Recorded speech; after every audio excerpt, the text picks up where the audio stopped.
Hi guys, welcome back to class of learning. You with Rahul Sharma, your friend and guide. तो आज की class है literature students को कैसे पढ़ना चाहिए। सर लिटरेचर स्टूडेंट की बात है ना, मैं इंग्लिश ऑनर्स स्टूडेंट कैसे पढ़े ताकि वो 90% स्कोर कर पाए। 90% English honours, how could it possible? The first thing that comes in mind कि सर 90% इंग्लिश ऑनर्स तो बहुत मुश्किल है। ऐसा करो, मेरी इंस्टा आईडी ही नीचे आ रही है, इस पे जाओ, बच्चों के रिजल्ट देखो। इंग्लिश ऑनर्स तो छोड़ो यार, एमए इंग्लिश में भी 90s में बच्चे नंबर लेके आते हैं, तो आप बी ला सकते हो। तो करना क्या होगा, सीरियसली क्या करना होगा कि हम भी वो नंबर लेके आए जो ड्रीम मार्क्स होते हैं। तो literature student, specially English honours students, अब ये क्लास है इंग्लिश ऑनर्स स्टूडेंट के लिए।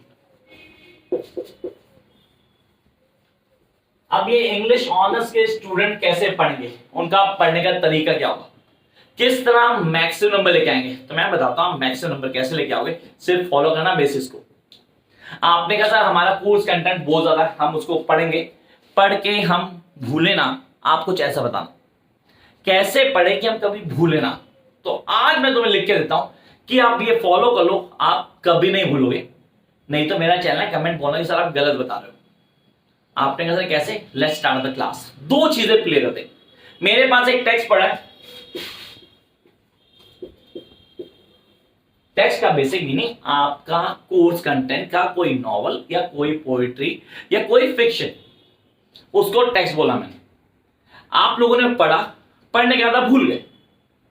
अब मैं कहता हूं जो मैं कह रहा हूं वो करो, आप भूलोगे नहीं, आप कभी नहीं भूलोगे। आपको कभी उसको याद करने की जरूरत नहीं पड़ेगी। Never ever you will able to forget this. Seriously sir कभी भूलेंगे नहीं, ऐसे कैसे करोगे? मैं बताता हूं।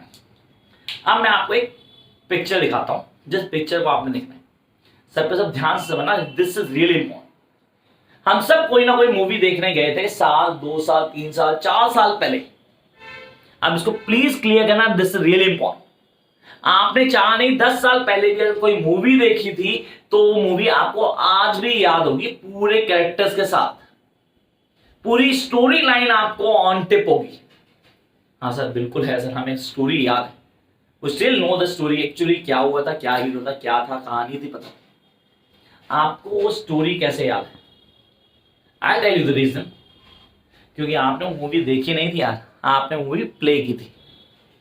आपने अपनी जगह को उस हीरो या उस हीरोइन की जगह कई बार रखा था, जहां जहां आप फील कर रहे थे कि यार ये चीज मेरे साथ होनी चाहिए। आपने एक्चुअली उस कैरेक्टर को फील किया था। This is what literature students need to do. आपको टेक्स्ट को पढ़ना नहीं है, उसको फील करना है। The more you feel it, the more easily you will clear the concept. Literature का पहला पॉइंट जो हर लिटरेचर स्टूडेंट्स को ऑन टिप होना चाहिए, that you need to act as a die, need not to die. मरने की acting करनी है, मरना नहीं है, तो उसको फील करो पूरा। आप उस कैरेक्टर को जी लो।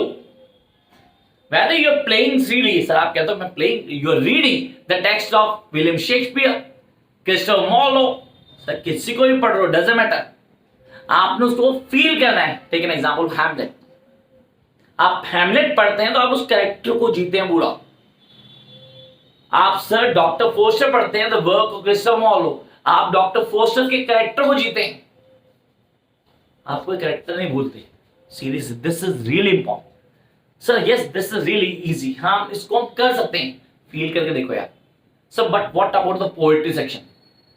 उसको तो फील नहीं कर सकता, उसमें तो कैरेक्टर नहीं है, तो अब उसको कैसे करेंगे? मैं आंसर बताऊं। कभी भी किसी पोएट्री को पढ़ते हुए सबसे पहले आपको स्टोरी बिहाइंड द पोएट्री पढ़नी है। उस पोएट्री के पीछे स्टोरी क्या थी, क्या पॉइंट ऑफ व्यू था उस पोएट का, वो क्लियर करना है। You guys need to understand कि पोएट का पॉइंट ऑफ व्यू क्या उसके पीछे है। Till the time I won't understand the point of view of the poet, मैं उस पोएट्री को रिकॉग्नाइज कर ही नहीं पाऊंगा। पोएट्री को समझने के लिए सबसे इंपॉर्टेंट है पोएट का पॉइंट ऑफ व्यू समझना।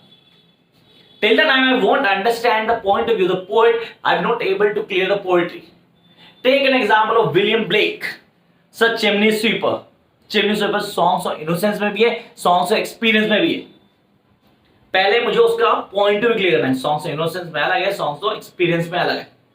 सर एग्जांपल बदल लेते हैं, कोई दूसरा पोएट लेते हैं जो हम लोग बड़े आराम से क्लियर कर पाए। मतलब सर चीजें क्लियर होगी, कमला दास की पोएट्री लेते हैं, माई ग्रैंड मदर हाउस। वहां पे उसका पॉइंट ऑफ व्यू क्लियर है कि वो ऑटोबायोग्राफिकल पोएट है, वो क्या सोचती है वो उसको से डिफाइन करती है। इंडियन इंग्लिश ओरिजिन पोएट बोल दी मैंने आपको। आपने कहा सर ये हमें पढ़नी है तो we need to clear this. अरे छोड़ो, रॉबर्ट ब्राउनिंग लेते हैं सर, पॉपिया लवर को क्लियर करते हैं। पॉपिया लवर में पहले पॉइंट ऑफ व्यू होता है, पोएट क्लियर करते हैं, माय लास्ट डचेस को क्लियर करते हैं। तो सबसे पहले आप लोगों ने क्या करना है, आपने पोएट का पॉइंट ऑफ व्यू समझना है। जब आप पोएट का पॉइंट ऑफ व्यू समझ जाओगे, आप उसकी बेसिक समरी को क्लियर कर लोगे, then you be able to recognise the poetry. फिर आप उसको पूरा क्लियर भी करोगे, आप उसको समझ भी जाओगे, आपको पता लगेगा क्या है। 2 पॉइंट होता है, कौन सा? पहला प्रोज, नॉवल, टेक्स्ट, ड्रामा, उसको कैसे पढ़ना है। सेकंड पॉइंट पोएट्री को कैसे पढ़ना है। थर्ड पॉइंट जो सबसे पहला काम होता है किसी भी लिटरेचर स्टूडेंट के लिए, वो लास्ट में बता रहा हूं मैं, वो होता है you guys need to understand literary terms. Honours student है, English honours student, and we are here to get the maximum marks in English honours. उसके लिए सबसे पहले लिटरेरी टर्म्स को क्लियर करो। आप लोगों को पता होना चाहिए लिटरेरी टर्म्स क्या होती हैं।